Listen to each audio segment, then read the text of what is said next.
मुबारक हो, आपको लड़की हुई है। ये लीजिए आपकी बच्ची। हे भगवान, ये क्या?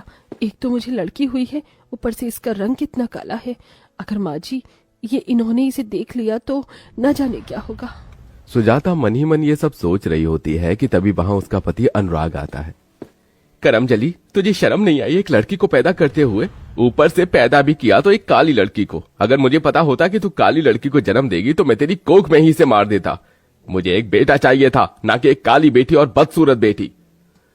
अनुराग की ऐसी बातें सुन सुजाता अपनी बच्ची को गले से लगाकर रोने लगती है। सुजाता जैसे ही अपनी काली बेटी के साथ अपने ससुराल में कदम रखती है।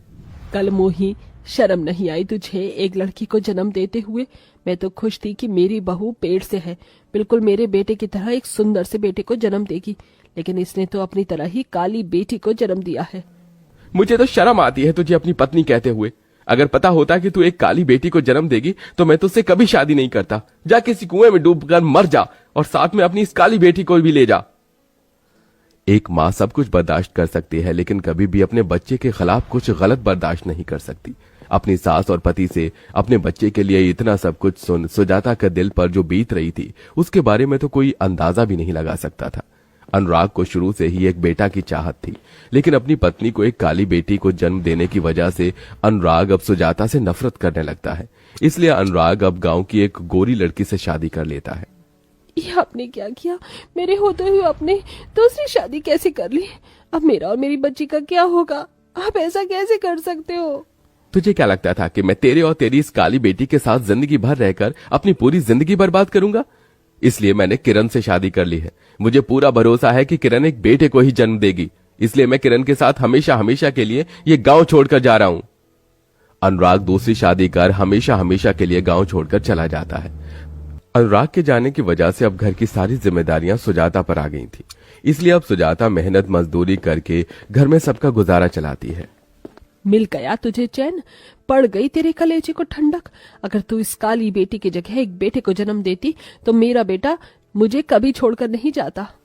कलावती के ताने सुजाता के दिल पर किसी तीर की तरह लगने का वार करते थे, लेकिन सुजाता सिर्फ अपनी बच्ची के लिए सब कुछ बर्दाश्त करके हमेशा चुप रहती है। ऐसे ही समय बीतता रहता है और सुजाता की बेटी पूरे 6 साल की हो जाती है।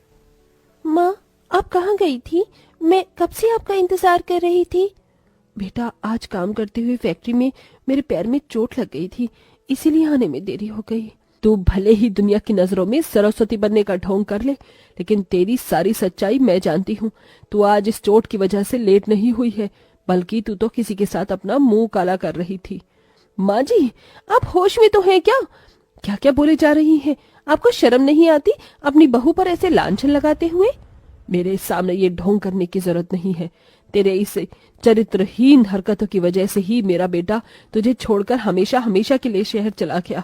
मैं जानती हूँ रोज रोज तुझे घर आने में देरी क्यों हो जाती है। हर रोज किसी आदमी के साथ गुलछर्रे उड़ाकर अपना मुंह जो काला करती है। हे भगवान, ऐसे शब्द सुनने से पहले तूने मुझे अपने पास क्यों नहीं बुला लिया? ये काली बेटी तो मेरी जिंदगी में बोझ बन गई है। जब से ये पैदा हुई है तब से मुझे क्या क्या नहीं सहना पड़ रहा। सुजाता का जिंदगी का हर एक दिन उसके लिए किसी मौत से बढ़कर था, लेकिन अपनी बेटी की शक्ल देख देखकर सुजाता हार नहीं मानती और दिन रात मेहनत करके अपनी बेटी को पढ़ाती है।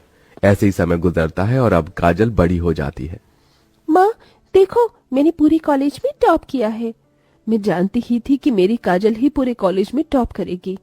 अब आप देखना कि मुझे किसी बड़ी कंपनी में नौकरी मिलेगी और फिर आप, मैं और दादी इस छोटे से घर को छोड़कर एक बड़े से घर में रहेंगे। बस बस, ये झूठे सपने दिखाने की कोई जरूरत नहीं है। तो जैसी काली बदसूरत को कोई अपनी कंपनी में नौकरी तो देना दूर, कंपनी के आसपास भी भटकने भी नहीं देगा। सुजाता, मेरी मान तो अपनी इस काली बदसूरत बेटी की शादी कर दे। मुझे तो इसकी शादी होना भी नामुमकिन सा लगता है। इसकी इस काली भयानक शक्ल को देखकर तो कोई भी इसे अपनी बहू नहीं बनाना चाहेगा। अपनी दादी की बात सुन काजल बहुत दुखी होती है, लेकिन काजल जानती थी कि उसकी माँ ने उसके लिए कितनी मेहनत की है, इसलिए काजल हार नहीं मानती है और एक बड़ी सी कंपनी में इंटरव्यू देने के लिए जाती है। काजल पढ़ने लिखने में बहुत अच्छी थी, इसलिए उसे कंपनी में जॉब मिल जाती है। माँ देखो, मुझे पहली सैलरी मिली है। इस पूरी सैलरी की हकदार आप हो। आपने मुझे इतना काबिल जो बनाया है। काजल, ये सब सिर्फ तेरी लगन और मेहनत की वजह से हो पाया है। अब तेरी शादी का समय आ गया है। तुझे पता है, आज विमला अपनी बेटी का रिश्ता तय हो जाने की खुशी में मिठाई देकर गई थी। मैं भी चाहती हूँ कि मैं भी अपनी बेटी का रिश्ता तय होने की खुशी में गांव के लोगों को मिठाई, लड्डू। मैंने पंडित जी से बात भी कर ली है, परसों तुझे लड़की वाले देखने आ रहे हैं। माँ, मुझे बहुत डर लग रहा है, क्या वो लोग मुझे पसंद करेंगे? मेरी बेटी बहुत काबिल है, मुझे यकीन है कि वो तुझे जरूर पसंद करेंगे। अपनी माँ की बात सुन काजल को सुकून मिलता है। ऐसे ही 2 दिन गुजर जाते हैं और आज लड़के वाले काजल को देखने के लिए आते हैं। देखिए, मेरे बेटे के लिए एक से एक लड़कियों के रिश्ते आते हैं, लेकिन पंडित जी के कहने पर हम आपकी बेटी को देखने आए हैं। आपकी बेटी के काले होते हुए भी हम उसे अपने घर की बहू बनाने के लिए तैयार हैं, लेकिन दहेज में हमें 20 लाख रुपए चाहिए। भाई साहब, हम लोग दहेज में 20 लाख रुपए दे सके, इतनी तो हमारी हैसियत नहीं। तो बहन जी, ये रिश्ता भी नहीं हो सकता। मैंने तो पहले ही कह दिया था कि इसका रिश्ता हो पाना बहुत मुश्किल है। इसकी काली शक्ल देखकर कौन इसे अपने घर की बहू बनाना चाहेगा? इससे अच्छा तो इसे जहर देकर मार देती, वही तेरे लिए सही था। अपनी दादी की बात सुन काजल की आंखों में आंसू आ जाते हैं और वो भागते हुए अपने गांव की नदी किनारे चली जाती है और वहां जोर जोर से रोने लगती है।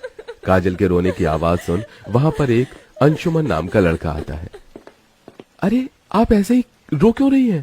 तुमसे मतलब? ठीक है, अगर आपको नहीं बताना तो कोई बात नहीं, लेकिन इतना गुस्सा मत कीजिए। ये लीजिए रुमाल, इससे अपने आंसू साफ कर लीजिए। अंशुमन काजल को रुमाल देकर वहां से चला जाता है और पेड़ के पीछे छुपकर काजल को देखने लगता है। ऐसे ही समय गुजरता रहता है और आज फिर एक बार काजल को देखने के लिए रिश्ते वाले आते हैं। अगर हमें पता होता कि आपकी बेटी ने इतनी काली है और बदसूरत है तो हम कभी भी यहाँ नहीं आते। हे भगवान, अब मैं क्या करूं? मेरी बेटी के काले रंग की वजह से इसका कहीं पर भी रिश्ता नहीं हो पा रहा है। ये जब से पैदा हुई है तब से मेरे ऊपर बोझ बन गई है। न जाने कब इसकी शादी होगी।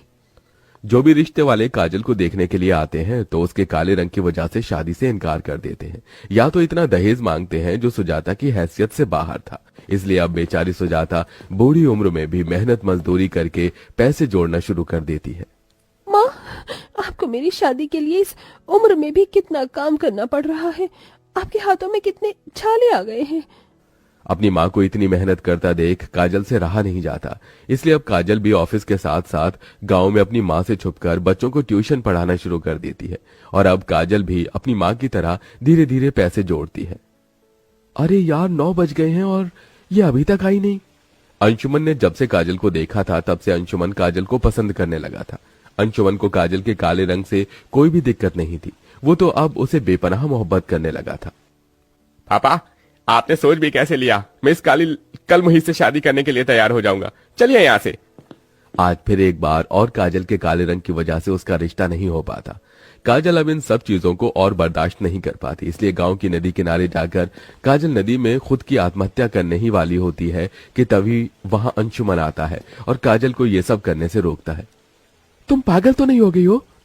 हाँ, अगर मेरी जगह कोई होता तो वो तो कब का आत्महत्या कर चुका होता। अंशुमन के पूछने पर काजल उसे सभी चीज बताती है, जिसे सुन अंशुमन वहां से चला जाता है और अगले दिन अपने माता पिता के साथ सीधा काजल के घर आता है। मैं जानता हूँ तुम मुझे यहाँ देखकर बहुत हैरान हो। काजल, मैं तुमसे बहुत प्यार करता हूँ और जब से मैंने तुम्हें देखा तुम्हें चाहने लगा हूँ। मैं तुम्हारे साथ शादी करके अपनी पूरी जिंदगी तुम्हारे साथ बिताना चाहता हूँ। अंशुमन की बात सुन काजल की आंखों में आंसू आ जाते हैं, जिसके बाद काजल इस रिश्ते के लिए हाँ कर देती है और कुछ दिनों में अंशुमन और काजल की शादी हो जाती है। अंशुमन सुजाता से 1 रुपया भी दहेज में नहीं लेता है। बेटा, तुमने मेरे सीने के बोझ को हमेशा हमेशा के लिए खत्म कर दिया। मैं कभी सपने में भी नहीं सोच सकती थी कि मेरी बेटी को इतना प्यार करने वाला जीवन साथी मिलेगा। काजल नम आंखों से उसे अपनी माँ से विदा लेती है और अंशुमन के साथ एक नई जिंदगी शुरू करती है। शादी के बाद भी काजल जॉब करना नहीं छोड़ती और दिन रात मेहनत करते इतने पैसे जोड़ती है कि वो अब अपनी माँ और दादी को तोहफे में एक बड़ा सा घर देती है। अपनी पोती की इतनी तरक्की देख कलावती को भी अपनी गलती का एहसास हो जाता है।